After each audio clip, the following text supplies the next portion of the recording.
MSME park అనేటువంటిది మన నియోజకవర్గంలో మొట్టమొదటిగా మన మండలంలో మన హనుమాపురంలో స్టార్ట్ చేసుకోవడం అనేటువంటిది మనమందరం చేసుకున్నటువంటి పుణ్యము, మనందరం చేసుకున్నటువంటి అదృష్టం.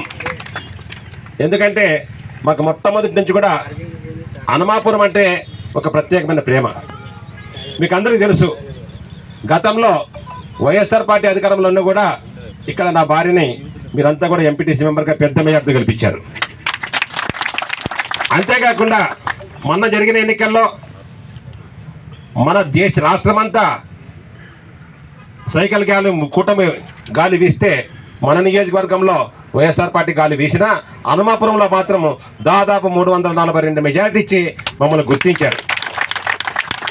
దానికోసమే ఈరోజు మన చంద్రబాబు నాయుడు గారు మన నియోజకవర్గ ఇన్ఛార్జిగా బాగుంటాయి, ఇక్కడ ఆ పారిశ్రామికంగా ఇక్కడ అభివృద్ధి చెందితే బాగుంటుంది. ఇక్కడ అంతా మొదటి నుంచి కూడా ఈ గ్రామం ఒక చైతన్యవంతమైన గ్రామం. సార్ అన్నట్లు డాక్రా సంఘాలు ఇక్కడ ఎక్కువ, ఇక్కడ మహిళల్లో మంచి చైతన్యం. మీరంతా కూడా ఇప్పుడు ఈ ఎంఎస్ఎంఈ పార్క్ వచ్చినందుకు మనం దీన్ని బాగా సద్వినియోగం చేసుకోవాలి. ఇందాక మన పీడీ గారు అయితేనేమి, మన ఏఎస్ఓ గారు అయితేనేమి, అందరు కూడా మన డిపార్ట్మెంట్ సంబంధించినటువంటి డిఈ గారు కానీ చాలా స్పష్టంగా చెప్పారు. దీని యొక్క ముఖ్య ఉద్దేశం ఏమిటి? చంద్రబాబు నాయుడు గారు ఎన్నికల ముందా మన మేనిఫెస్టోలో ఏం చెప్పామంటే